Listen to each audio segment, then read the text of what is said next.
BrandonLee.net. All right? Tell him you heard it on Freedom Friday. Brandon Big B, so tell us about this no-fly gun ban zone, and there's a state in the United States that's getting ready to enact it. Well, it certainly looks like there is, but, think about Obama's speech the other night and when he said that. Now, listen, that sounds extremely patriotic and extremely sensible. It does. Listen, if you're on a no-fly list, if you're suspected to be a terrorist, certainly you shouldn't be able to buy a gun. And that's basically what Obama said. Right. Doesn't that sound like a sensible thing to say on the surface of it? If we had sensible, reasonable leaders that loved our nation and loved our Constitution and wanted to keep us to be secure Americans, it sounds very reasonable. Well, it's even a little darker than that. Here's what you have to remember: we have this little law called the NDAA, and if you'll remember, several weeks ago, you and I took some callers, and a caller called in and questioned us about an incident that happened in Georgia where some people flew a rebel flag, and it was in an intimidating manner. Eventually, they were charged under a terrorism law in Georgia. Now, why is that dangerous?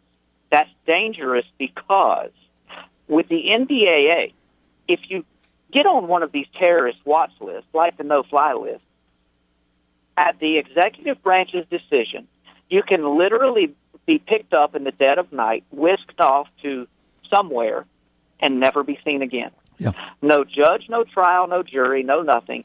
Just the president says it, the executive branch says it, you're gone. Yeah, something like... And here's the scary thing. What group has wound up on multiple terrorist watch lists over the last several years? Yeah. Not Islamic radicals, Christians. Yeah, conservative Christians. Yeah, right-wingers. People that are pro-lifers. People that, this one's interesting, that believe in end-time biblical prophecy. Yeah. That was literally on a list of people that were considered by the military to be dangerous and possible terror suspects. I've got it documented in my latest book, Be Thou Prepared. I know you do. It's all documented. I know you do. And so that, I wouldn't just get on here and make this stuff up. I mean, we're talking to a lot of people here. So my point is this. That sounds very good to say, where if you're on a watch list, you shouldn't be able to buy a gun. Senator Ted Kennedy was on a watch list, and I have to agree, the man probably shouldn't have been allowed to own a gun. That's true. Or a car. Wait a minute, that's a different conversation. Yeah, But my point is, we don't even know the guidelines. It's so secretive for why people end up on these lists, in the no-fly list especially. 4- and 5-year-old little kids have been on this list. They've gotten to the airport with their parents and not been allowed to board a plane. Infants. Very elderly people, almost incapacitated, have wound up on this list. Yeah.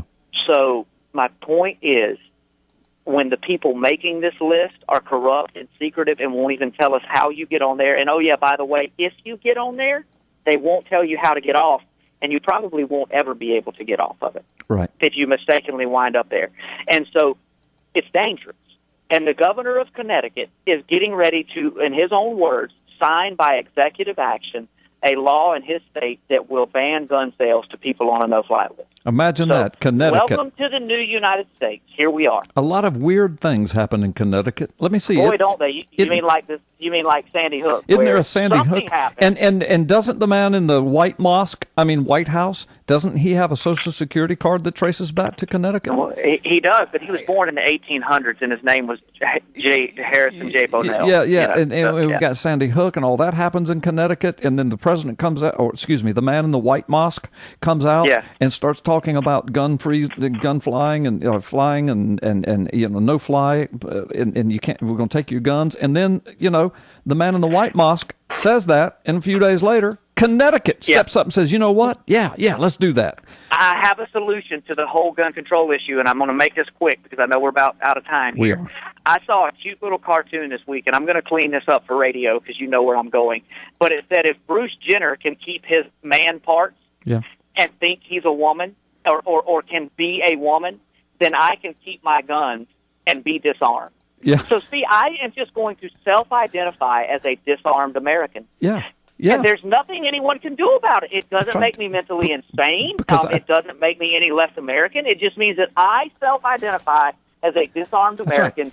and I can have hundreds of guns and tens of thousands of rounds of ammunition, but I feel disarmed, so I am now disarmed. I think I'm disarmed. I declare I'm disarmed. I feel I'm disarmed. Therefore, I am disarmed. I encourage our audience to do that. That's great. Brandon Big B, thanks for being with us. Hopefully, you'll be in the studio next Friday. That's what we're shooting for. That's the plan. I sure hope it works out. Take care. Thank you. All right. Folks, and you take care as well. May the Lord bless you and keep you. And I pray you'll find yourself in the Lord's house this coming weekend. You've been listening to Freedom Friday with Carl Gallups. We're going to keep you updated on